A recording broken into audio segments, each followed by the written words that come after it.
So let's just go.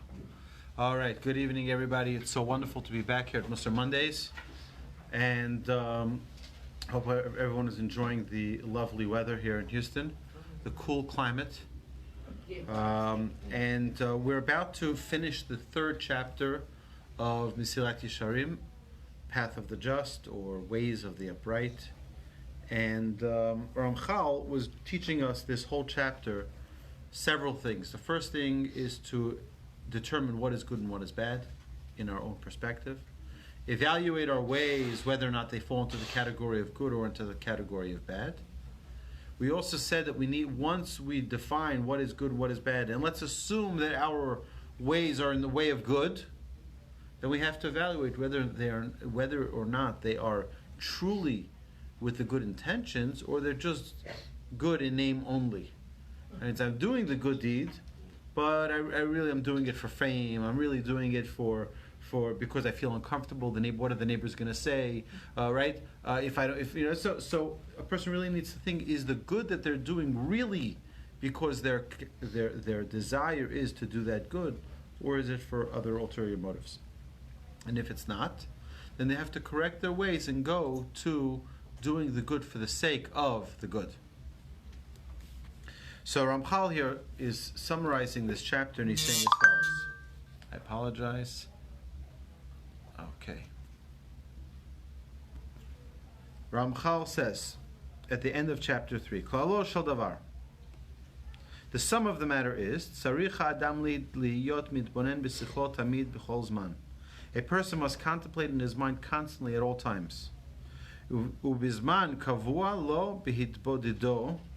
And additionally, during the time that he has set for solitary reflection, Mahu aderech ha'amiti lifi chok haTorah. What is the correct path according to the code of the Torah? Sha'adam tzarich lelech bo. That man must follow. Ve'achar kach yavo li'itbonen al ma'asav. And after this, he should go on to contemplate his deeds. So first is, again, a person needs to have set time to evaluate. We need to have time where we're in quiet, independent, uninterrupted time. You turn off your phone, you turn off the TV, turn off the radio, turn off all of the computers, everything. And just focus on yourself. And focus, am I in the right path or not? If I'm in the right path, great. If I'm not in the right path, what do I need to do to correct it? Now, if I indeed am in the right path, am I doing it for the correct, true, good? Right? And after this, he should go on to contemplate his deeds, im heim ala derech hazeh o lo, and determine whether or not they are actually on this correct path that he defined as being good originally.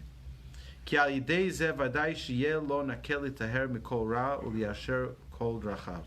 For through this dual process, it will certainly be easy for him to become purified from all evil deeds and habits, and to correct all his ways. U'k'mosha katov omer pales ma'agal raglecha v'chol drachecha yikonu. And Scripture says in Proverbs 4:26, weigh the course of your foot, and all of your ways will be proper. It means just calculate, are you going the right way or not? The biggest problem we have today is people don't calculate whether or not they're doing the right thing. They don't have time to think. If we only had time, it's like when we started chapter 2. We started saying that what was Pharaoh's technique? How did Pharaoh keep us as slaves for 210 years? You know how? He kept us busy, and we didn't have time to think. Guess what? That's the Yetzer Hara. The Yetzer Hara is doing the same exact thing. The Yetzer Hara says, you know what? If I'm going to give you a cell phone, and it's not going to be beeping constantly, 24 hours a day, you know what's going to happen? You might end up going on YouTube and watching a Torah video, right? But instead, he wants to make sure that we stay so busy that we're not going to watch a Torah video, that we're not going to go look up h.com and see something inspirational. We're not going to go look about the holiday and about the Jewish laws on our phone. Today you have apps that can tell you what bracha to make on food, what blessing to make on food. You have apps that tell you what is and what isn't kosher. You have apps that have unbelievable resources, but instead are Yetzer Hara today. Not the Yetzer Hara of yesteryear, right? The Yetzer Hara of today is trying to keep us so busy with our technology, with everything that goes on around us. People don't have one moment to just zone out, to just evaluate, to just sit on that porch, right, overlooking the beach, right, to just relax and just contemplate. 1 second, am I doing the right thing, or am I not doing the right thing? Instead, we have one story in the news and another story in the news and another thing to panic about, another thing to worry about. You have insurance on the insurance on the insurance on the insurance, because what happens if the insurance goes bankrupt? So then you have insurance for that. And what if that insurance goes bankrupt? You have to have another. People have endless worries and concerns instead of just taking the time out and evaluating. 1 second, what am I here for? What is the purpose? Now, right, once I determine what the purpose is and what building my relationship with God really means, next step, right? Am I going in that right path? Am I investing my life toward? It's like, think of someone who's building a business, right? You know, my rabbi said a very frightening story. I say this usually right before Yom Kippur. It's a time to evaluate. Rosh Hashanah, Yom Kippur is a great time to evaluate. So it's an amazing story. My rabbi had an uncle who had a bakery in Brownsville, New York, the Bronx, near the Bronx. And he was a great baker. Everyone loved his food. But better than his food was his prices. His prices were really amazing. And as soon as he opened up, he was the busiest bakery in town. Busiest bakery in town. Everyone, for all the shuls, for all the schools, for all the Shabbatons, for all the conventions, for everything, people bought from this bakery. It was so busy, you didn't get a chance to look at their numbers and to look at their profit and loss and to look at anything. They didn't even calculate. They just kept on ordering more and selling more and ordering more and selling more. It's like business is booming. They finally called in an accountant, had to look through their numbers, and they realized that on every single item they were selling, they were losing money. They've been very, very busy. But as the great productive people say, don't confuse being busy with being productive.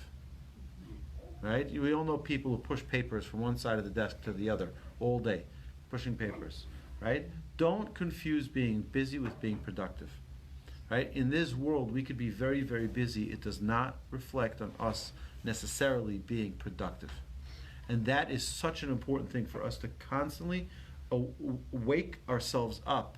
1 second, I know I'm very busy. I'm even busy doing good things. I'm selling a lot of product, right? I'm selling more cookies and more cakes and more challahs and more, right? But am I heading in the right direction? I might be heading in the wrong direction. And that's something that every single individual needs to evaluate.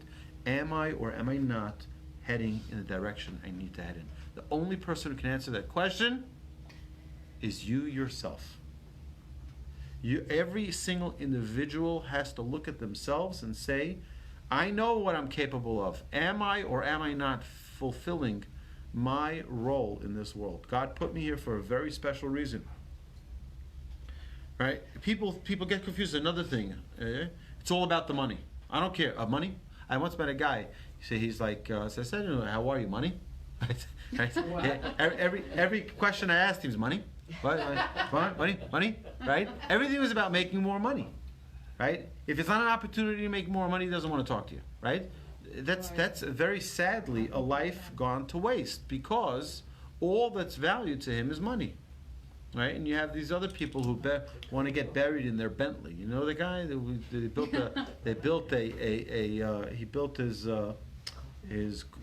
wanted to be buried in his Bentley, right? I guess he wants to ride in heaven in style, you know. It's not bad, right?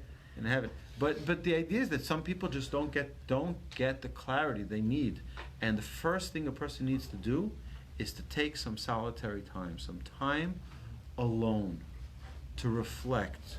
Where have I gone right? Where have I gone wrong? You know what's an amazing thing? The most interesting person you will ever meet is you. The most interesting person you'll ever meet is you. Imagine if a person had some time to just reflect. You know, there's a great Hasidic dynasty known as Breslov. And Breslov, that's one of their key components, is you must take time every single day to go out into the fields, to go into the forest and just contemplate. You have no interruptions, no cell phone reception, no nothing. And just connect with yourself. My grandfather of blessed memory would send out his students to go leave the yeshiva at night, go for a walk alone to get to know themselves. You see, we like to walk with someone else, so we don't have to focus on ourselves. Oh, so how are things going by you? Well, wait a minute. How are things going by me? Right? How am I doing? Right? Going by yourself and just evaluating. So one student one time came back running, comes, knocks on my grandfather's door at his house, and he's white like a ghost, and he's terrified. He's shaking. My grandfather says, "What's the matter?" He says, "You told us to go for a walk. I went for a walk, and he says, I met somebody." He says, "What? He was going to mug you? What was going to kill you?" What? He says, "No. He says, terrifying. I met this terrifying person, right?" He says, "Who'd you meet? Tell me." He says, "I met myself. I met myself."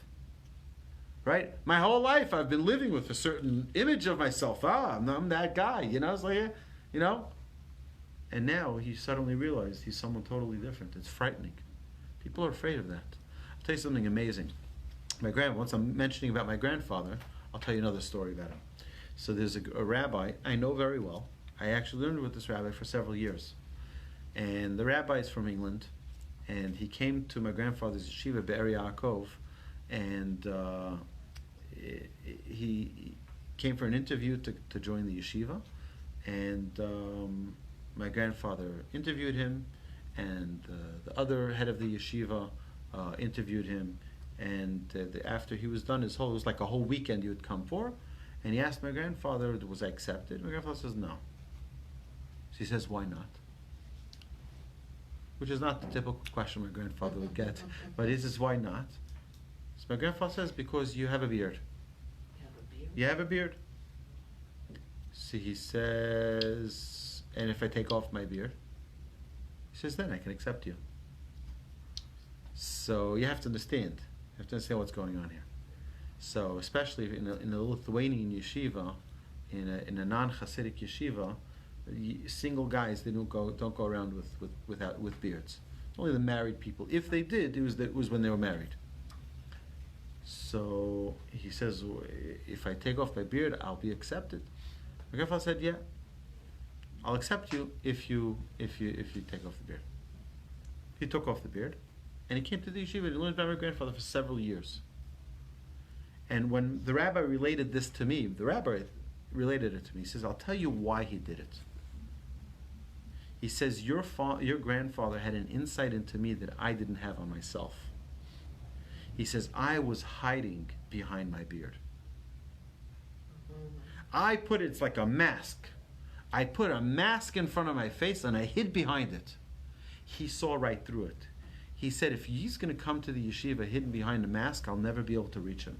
Remove the mask, and then I can work with you. Remove the mask, and then you can grow. We all have a mask. We all have something that we're hiding behind. We have this is something I'm not willing to give up on. It's like the rabbi once said. The rabbi is a rabbi friend. He once said that there was a woman who asked her rabbi to come kasher her home. She became religious and she started keeping Shabbos, and eventually it was time to kasher the home. And any of you who, all of you are in the growth process, and eventually will come a time, hopefully soon, that you say you want to kasher your home. Give me a call and we'll take care of it. We'll come with the pots and pans, and we come with we boil up the water and we kasher your kitchen, and then it's amazing. So the rabbi comes, he kashers, he's spending hours, boiling up the water, and then pouring it on the granite and making sure that everything that needs to be dipped in the boiling hot water, everything is kashered properly. So as the rabbi is walking out, he sees on the tea table, on the little coffee table, he sees these chiclets. So the rabbi looks at that and he says, "What's that?" She says, "Oh, that's my gum. That's the chiclets." He says, "The chiclets aren't kosher, right? In fact, just as a side note, if you want to know, any gum that's not kosher has something called gelatin. Mm-hmm. You know what gelatin is? Yep. Yeah, gelatin is pig fat. right? So it's like, you may not want to eat pork. You eat gum, you're eating the pork, right? They put the pig fat. What they have is in the kosher ones, they'll have something called glycerol, which is fish fat, which gives it that substance that gets the same thing. By the way, I'll show you a Talmud. There's a Talmud I just saw. We're going to do this, God willing, hopefully this week. We're going to learn this in our class at the Talmud Lunch and Learn. But the Talmud says that every single pleasure that God gave in this world is possible for us to enjoy in a kosher way. Meaning, even pork. There's a fish, the Talmud says, there is the brain of a fish that's kosher that tastes exactly like pork. It says, one second. Rashi says, in Leviticus, don't say on something that's not kosher, disgusting. No. It says on the contrary. It says, say, I'm sure it's delicious, but you know why I don't eat it? Not because it's disgusting. I'm not going to eat it because God doesn't want me to. Right? Say, delightful. I can find a way to eat it a kosher way. Every single thing that a person can desire in this world that is forbidden, there's a way to do it that's permitted.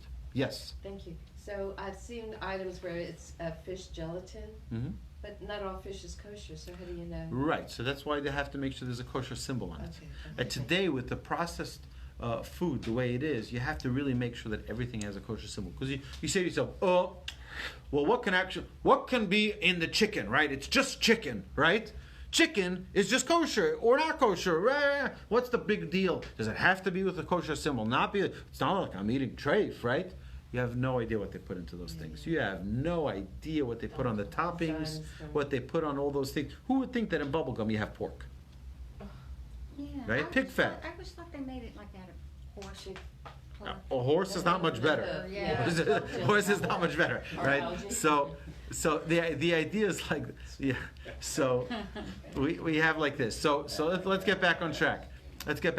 So the idea is that the lady says to the rabbi, she says, Rabbi, I'm willing to keep kosher, but those chiclets are not going anywhere. Right? See, we all have our things. We all have my chiclets. That's not going. You think of the grand scheme of things, it's nothing, right? But everyone has that comfort something. The chiclets are not going to go. I'm sorry, I can keep kosher in every other way, but the chiclets are not going. And we have to recognize that. We have to recognize that we all have that something, and we have to identify it. We have to say, you know what? After all, what's the big deal? What's the big deal? Right? What are we here for? If we're here to grow, all right, so then the chiclets will go too. It's not the end of the world. Right? It's not. We all have, but the rabbi said we all have our chiclets. Some people hold a grudge for years. They hold a grudge. Right? They hold a grudge for 3. That's their chiclets. They're not ready to let go of it. Right?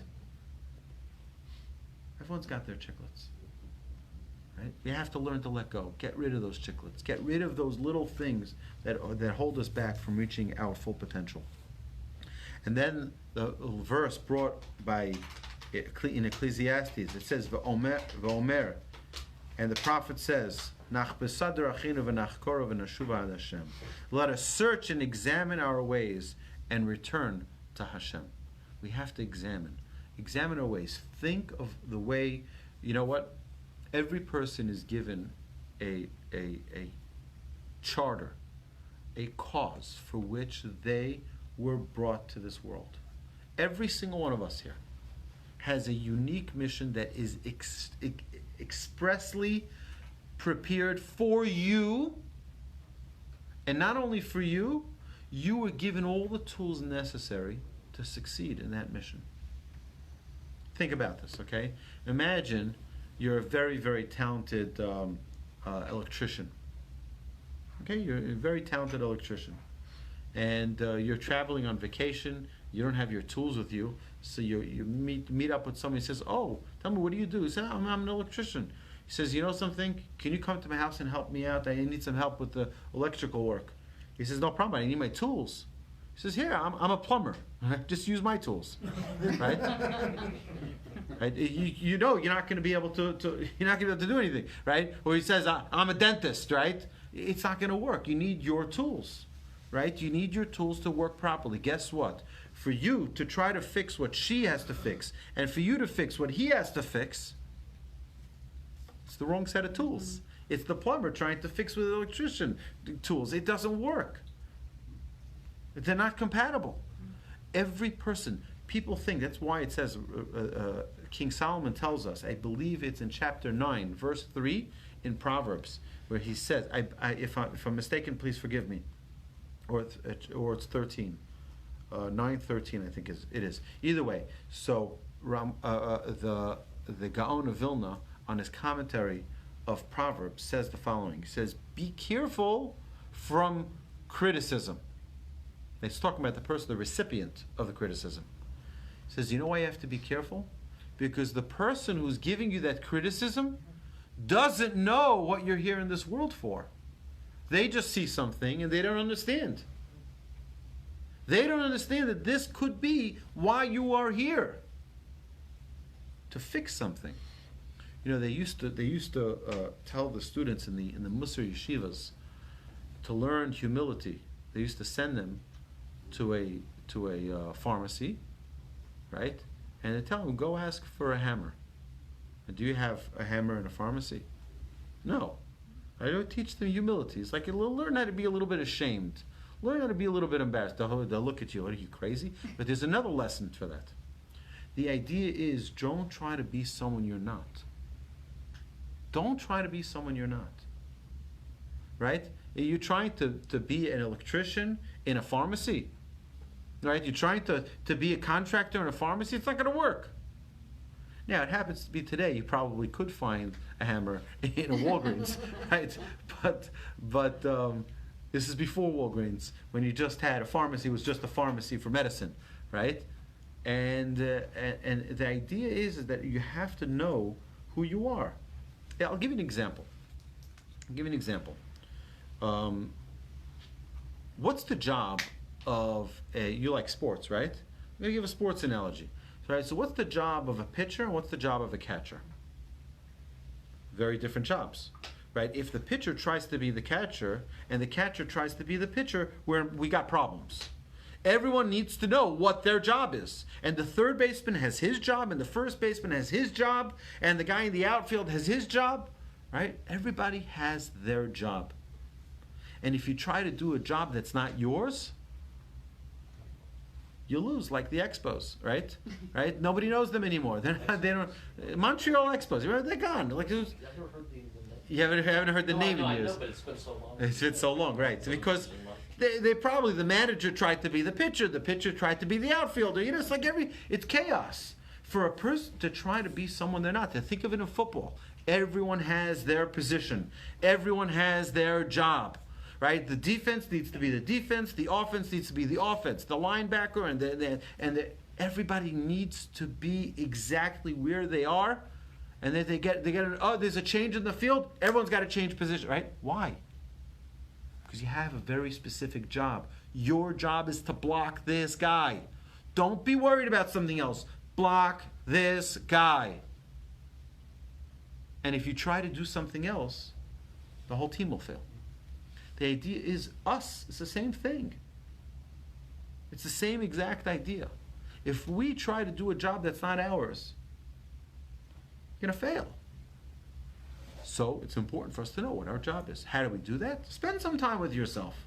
Get to know yourself. Ask yourself the questions as if you were walking along someone else. Right? Take yourself out of yourself and talk to yourself. Right? Hey, how are you today? Great. What was great about your day, right? And then just have this conversation with yourself. Don't do it in front of other people. They might think you're crazy, right? The idea is to go to a place alone, right? Go a place where you're in like solitary confinement. Lock yourself up in your study and just have the conversation. Get to know yourself. If it's very easy for us to try to make believe we're someone else. I'm them. Hide behind that mask. No. Remove the barriers. Break away. Chop away at all those barriers. Don't let yourself be convinced that you're someone else. And jealousy seems ironic, right? I'm jealous of someone else. What do you mean? One is 210, one is 110, one is 220. It's different voltage, right? You try to mix them, it's not going to work. Every person is here for a specific job, for a specific tafkid, right? Or as they say in tafkid means a job, and it's like they say in the mindfulness world, right? What's the idea of all this mindfulness? This is the idea. Get to know who you are. Get to know your own strengths. Get to know your own abilities, and don't confuse them with other people's strengths and abilities. Be who you need to be. Rabbi, Yes. so what if you look at yourself, you don't like what you see? Right? And my question to you is, what if you try and correct yourself and you spend your whole life trying to do that, and nothing becomes better? The Mishnah tells us. Great question. What if you find that yourself that I'm going to repeat your questions for those online who didn't hear it. Right. So what if you yourself identify that you're not really you? You're really being someone else, and you try to fix it and to be the real you, and you don't get a chance to finish the job during your lifetime. Might have to come back for a correction. No. So the Mishnah tells us. Lo alecha hamlacha ligmor. Your job is not to finish and reach perfection. But you're not allowed to stop trying. Our job is to pursue perfection. To pursue it, not to attain it. Right? Don't think you need to be the master of it all. You don't have to be the master of it all. You have to try to be the master of it all. Right? Hashem wants our effort. He wants us. Effort trumps the ability to change? Well, hopefully, if someone gives the right effort and someone is focused in the right way, God will send them the success. God will give them the special, what's known as siyata d'shmaya, the assistance from above, to attain the goals, to attain the job that they need to, and to succeed at it. All right? Any other questions before we yes? Well, I was just thinking about people getting married. So can someone say, I know you don't belong with this person to fulfill your mission? So I'm very skeptical. I don't like when people try to play God on who should be married to who, right? It's like I don't like that. To me personally, I know there are many people who say, "Oh, you should never. This person should never have been married to." What do we know? What do we know about people that much? Their job, but I was right? just wondering. Look, I'll tell you like this. I will tell you though that women know about men probably 10 times what they know about themselves. What men know about themselves. Women are much more intuitive, and women they know in 5 minutes what a man doesn't know in 5 years about himself, right? Because the roles and responsibilities. This is not the topic of our conversation, but that's a woman's very, very lofty job is to help her husband reach a point of perfection that she's already at. Are their children? Are her children? What's that? Are her children? Well, her husband. Let her stick to her husband, right? Yeah, my grandfather would always say, we would ask my grandfather, how do we work on arrogance? My grandfather says, this is when we were single guys, we were in yeshiva. We'd say, how do we work on the trait of arrogance? He says, arrogance you don't need to worry about. He says, you get married, your wife will take care of it. Wise. So I think it's the first thing that a woman picks up on and starts chopping it down, right? Right. You're not that big, all right? Okay, there are two. So the summary of chapter 3 is there are two primary components of zihirut, of vigilance: clarifying to oneself what is the true good and what is the true evil, and then number 2, analyzing one's actions to ensure that they conform to that model.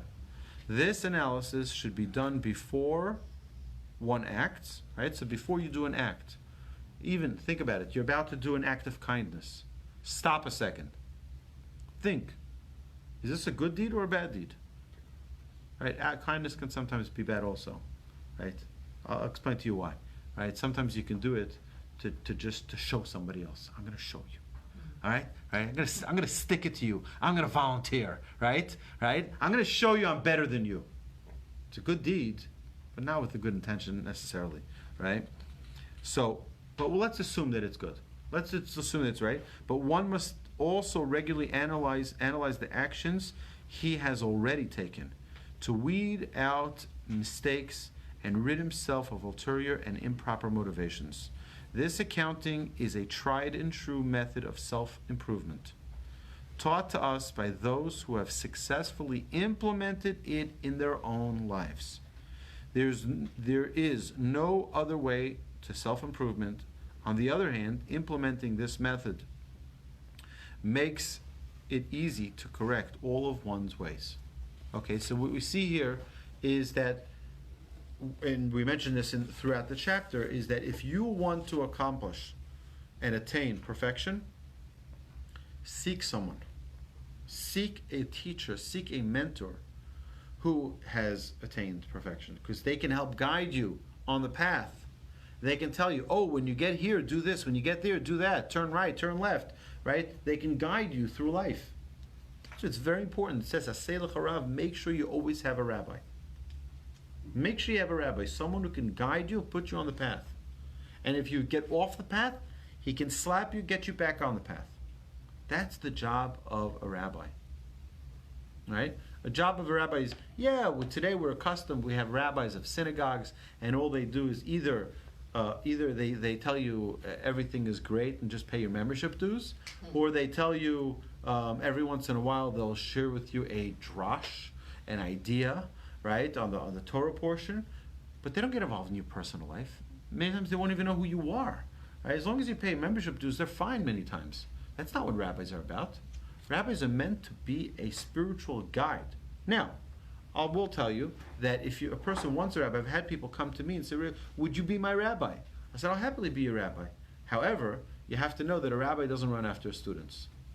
Right? My rabbi, may he live and be well, I chase after him. Right? I run after him. Literally. Okay? If I have a question that I need to ask him, I need to call his house, I drive him bonkers till he picks up the phone and answers the question, because he's not going to run after me.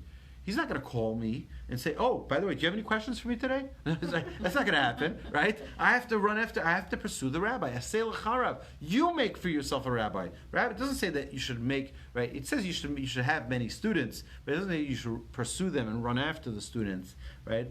Of course, when we're dealing with education, in the realm of education, it's a whole different story. But to have, as a grown adult, to have a rabbi, it's something that we need to work on to attain a proper relationship with the rabbi. Okay, and then the rabbi is able to guide us and mentor us to get on the right path. All right, so now we're starting chapter 4. And chapter 4 deals with the ways to acquire vigilance. How do we acquire vigilance? So in chapter 1, Ramchal explained that a person's mission in this world is to become close to Hashem. Right, what are we here? To come close to Hashem. To emulate God. We're called Adam because of the word Adameh. To be God-like, to emulate God. And to this end, one must pursue everything that can be a means towards this closeness and flee from anything that can be a hindrance to it. The structure of Mesilat Yesharim follows the model of this directive. Thus, since Ramchal in the preceding chapters identified Zihirut as a critical step in becoming close to Hashem, he proceeds now to explain in this chapter how to pursue Zihirut, vigilance, and in this next chapter he explains how to flee from things that detract from it. The same pattern is followed in all the coming traits that he's going to address in his work. Okay. Hine, ma shemevi et ha'adam al derech klal el hazirut hu limud haTorah. So what really gets a person to be at the point where he can internalize and introspect and be cautious and vigilant for his actions, right? In general, what brings a person to the trait of vigilance, zihirut, is Torah study. Torah study. V'hu ma she'amar Rabbi Pinchas b'tchilat habraisa. What Rabbi Pinchas, that we brought in the introduction, in the beginning of his brisa, what does he say? Torah mevi lidei zihirus. Torah study brings one to watchfulness, to vigilance. Amnam al derech prat. However, more specifically, hamevila zeh hu ha'itbonanut el chomer ha'avodah asher chayav ba'ha'adam. What leads to this trait of contemplation is contemplation of the gravity of the divine service that a person is obligated to perform. Uve'omek hadin aleha, and the depth and thoroughness of the divine judgment that one is ultimately will ultimately face regarding that obligation. Ve'yetzei lo ze min ha'iyun b'ma'asim haktuvim b'sifrei HaKodesh. This contemplation will result from analysis of the incidents recorded in the holy books of Scripture that illustrate these truths. Umin halimud b'ma'amarei hachachamim zochronam levracha hame'oririm al zeh.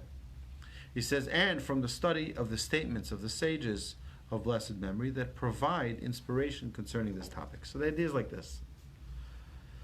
Torah study. Torah study is what opens us up to gaining a clarity. You see, the world today that we have around us is a world that is filled with falsehood. It's a world that's filled with fake. A world that's filled of untruths. So how do we get to that truth? What is the Torah? Torah is emet. Torat emet natan lanu. God gave us a Torah of truth. What is the problem with truth? Truth, many times, is the enemy of emotion, right? So someone wants to buy something that they can't afford. What does truth tell you? Don't do it. Can't do it because you can't afford it, right? But I really want it. It's so pretty. I can't leave it there, right? It's 50% off. I can't do it, right? But the truth is cutting. Can you afford it or not? I can't afford it. Okay, so it's a no. But, no but. Truth cuts through a lot of garbage. Torah is truth. A person can have difficult conflicts and difficult turmoil in their life. You know what cuts right through it? Torah. You know what's amazing? You say, oh, well, what should I study? What Torah? Any Torah. Any Torah that one studies has the awesome power to cut through all of it. You know, your mind, our mind, has two parts, two halves of it. I mean, there's many different parts, right? But it's very simply put, right? We have two halves of our brain, the right and the left. Obviously, you have the front and the back. Okay, fine. We don't have to get into all that. We have two, right? One is true and one is false. One is black and one is white. One knows right from wrong. Right? So where does emotion fit into that? Emotion doesn't come from the head. Emotion comes from the heart. Right? I know it's not the right thing, but it makes me feel good. How many times do people do something they know is wrong, right? But they did it anyway. Why'd you do it if you know it's wrong? Because my emotion sometimes beats my intellect. Torah teaches us to have our intellect on the top. There's a reason why your head is higher than the rest of your body. Because it's supposed to dominate the way you judge things. Animals, their head and the rest of their body are the same height, the same level.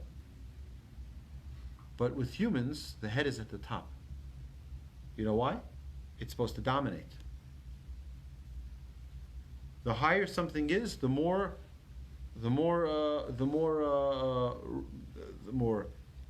lofty, the more holy, the more prominent it is.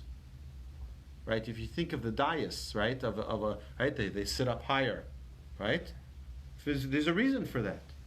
If you think of the Golan Heights in Israel, why is it so strategically important? Because it's higher, especially Trump Heights, right? Right? But so right, it's very important to have that dominance militarily. The higher you are, the better off it is. The way we're structured as human beings is the same thing. There's a reason why your head is higher than the rest of your body. It is supposed to control the other functions. It is supposed to control over the emotions,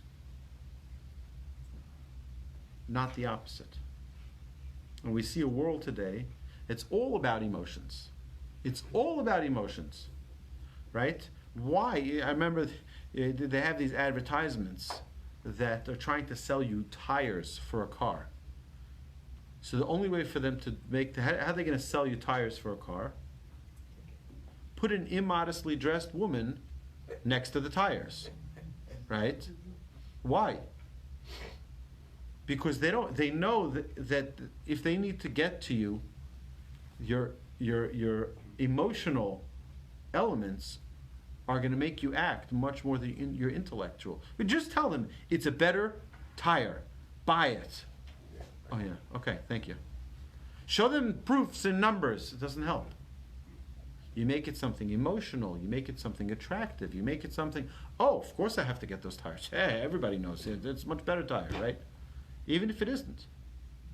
Right? The idea is if you appeal to people's emotions, you'll be able to persuade them. And that's what the Torah recognizes as a problem. That's what the Yetzer Hara uses to deter us from our mission. Is we expend so much energy following our emotion, and we forget about what's right and what's wrong. It's just what feels good and what doesn't feel good, instead of what is actually right and what is actually wrong.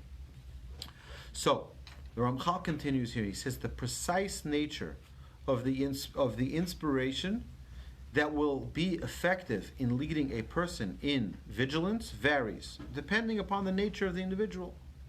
He says, "V'hinei yesh behitbonenut hazeh he'arot b'hadraga." Now, within this required contemplation, there are several different levels of inspiration, each suited to a specific sort of individual. There is one avenue of contemplation that will be an effective means of inspiration, l'shlemi hadat, that will be perfect for those with a wholesome perspective, and another which is better for those of the lesser level than the first group, less intellectual, people are more emotional, people are driven by different things, and yet another group that will be compelling, another that will be compelling for an entire general populace. So you have many different types of people, right? You have scientists, very bright, they're intelligent, professors, right? Oh, right. And you think that these professors, right? You think Aristotle, right? Aristotle is a great philosopher, smart man, right? He's a very smart man, and yet he lived a very promiscuous life. Right? He lived a very, very promiscuous life. And his students found him, and they're like, well, what is this? You're the great philosopher, right? You're Aristotle. He says, no, now I'm not Aristotle. Now I'm just me. Right? That you can't be two different people. Right? Who are you? Well, when I'm in front of my friends and family, then I'm righteous. But when I'm in my closet myself, then I can do what I nobody sees. And this is a devastating reality in the world we're living in today. You know, people can say things in an email or in a text message that they would never dare say to a person face to face. But it's just a text, it's fine. And that's why we're dealing today with more bullying in schools, in high schools, in elementary schools than ever before. Because people would have some shame, some guilt to say something that's not nice to someone else. Yeah, you don't say that to their face. But it's in a text message. It's not a problem. It's not a problem. Right? I can do that. A person has to be careful. Because I tell my children, and anybody who's ever sent me an email or a text message knows this, that I don't write in shorthand. Right? I write full words with commas and punctuation, right, and proper spelling and no shortcuts. Because the way in which you write identifies you. Right? And, you know, I'm not a high school kid. Right? My children, I'm always asking, what does this mean? What does this mean? I said, my daughter wrote me LMK. How am I supposed to know what that means? It means let me know, right? But how am I supposed to know that, right? Right? OMG, you know, right? Right. Yeah. Oh my goodness, right? I know. Oh my God. I'm just checking, yeah. Our millennial here, our token, right? So we're living in a world that's in a way living two lives. We have the outside life. Oh, we get dressed up in our suit and tie. Everyone should see, right? But inside, we can treat our family in a way that's not complimentary, right? So which one are we?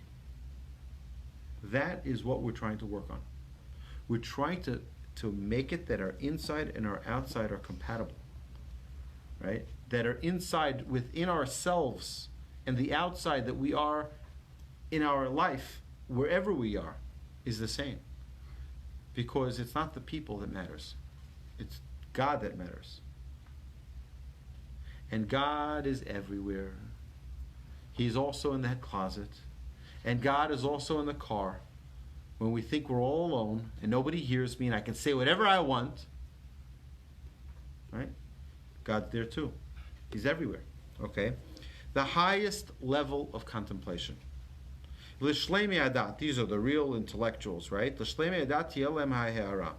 For those with a wholesome perspective, the inspiration of vigilance will come. B'mashi yitbarer lehem ki rak hashlemut hu hadavar ha'ra'ui she'yachmad mehem. From their gaining a clear understanding through their analysis of scripture and words of the sages, that spiritual perfection is the only matter worth being coveted by them. V'lo zulat zeh. And nothing else. And that there is nothing worse than lacking perfection or becoming more distant from it. So there are those who understand, the most important thing is to reach perfection. And that's how they'll get to a point of vigilance. Because they realize, right?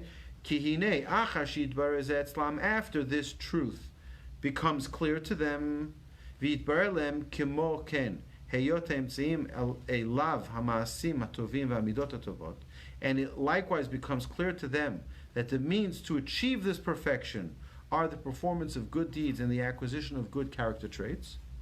ודאי הוא שלא יתרצו מעולם להמעיט מאלה האמצעים. It is certain that they will never consent to reduce their pursuit of these means, או להקל בהם, or to be lax regarding them.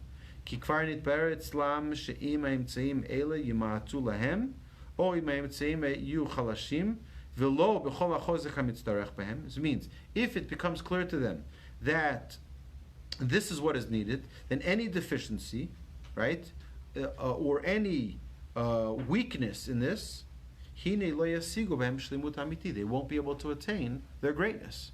If they realize, if someone realizes that, in order to succeed in life, in God's world, you need to perfect yourself, your character. So there's no shortcuts. I got to do it right. Right? There's no such thing as saying, I tried, it didn't work, okay, goodbye. Right? You got to fight for it. Because if they don't fight for it, they're never going to reach that perfection that they're seeking. Rather, their perfection will be deficient to the extent that they themselves were deficient in their efforts. So they will ultimately have failed to attain their true perfection.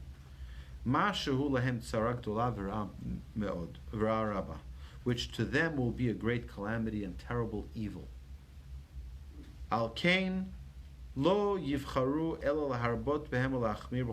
Therefore, they will choose nothing other than to increase their observance of these means and to act stringently in all their details, performing mitzvahs and cultivating proper character traits to the greatest degree possible. V'lo yanuchu v'lo yishketu midavar. And they will neither rest nor be complacent in their concern about this matter. Pen yachsar mehem ma, right? Lest they lack something, sheyagia otam el hashlemut asher hem chafitzim, that will bring them to their perfection that they fervently desire. If someone really wants something, right? Someone really wants something. So imagine this, right? My son told me he wanted me to buy him a car. I said, no problem, I bought you a car. And I give him this little matchbox car, right? Does that fulfill him? Right? No. He wanted a real car, right? So imagine someone who wants to reach perfection. He wants to reach perfection. And instead of getting the real perfection of character, what does he get? He gets a balloon. Here's your perfection. Right? Will they be satisfied? No. Right? If a person is really at that level where they want to seek perfection, they want to pursue perfection, they're not going to be satisfied with mediocrity. And we can't allow mediocrity to become a standard in our life. You know, there's a book that's called Good to Great by Jim Collins. You know how it's the first line in the book is good is the enemy of great. If you want to be great, good is your enemy. Good is the enemy of great. You want to become a great person, you want to have a great company, you want to be a great husband, you want to be a great child, a great member of the community, good is not good enough. If you want to be great, good isn't good enough. And that's what we're talking about here. Each and every individual who pursues true perfection won't be willing to forego excellence and absolute perfection. And that's our job. Our job is not to stop till we reach that perfection. And to keep on pushing for it, and to fight for it, and to cry for it, and to work hard for it, and to pray for it, and to do everything we need to do to seek out that perfection. So if a person wants to learn how to be truly kind, or truly charitable, or truly patient, truly forgiving, think of any positive trait. So you could do it and it's like, okay, it's done. What do you want? I gave you the charity. Here, take it. Right? You want to do it properly. You want to do it out of love. You know, there was once a story. A man came to the rabbi of his community and he said to the rabbi, I'm very, very poor.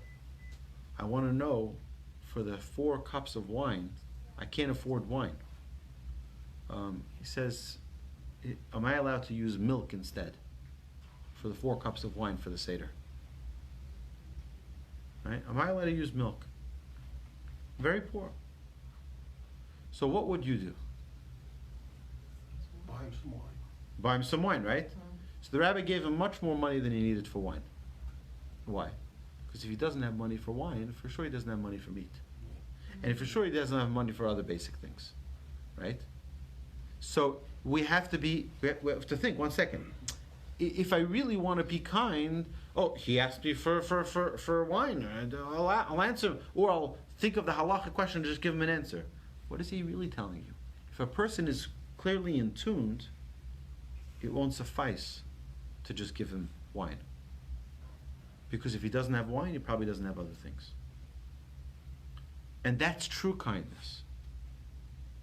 How do I get myself to the real place of perfection?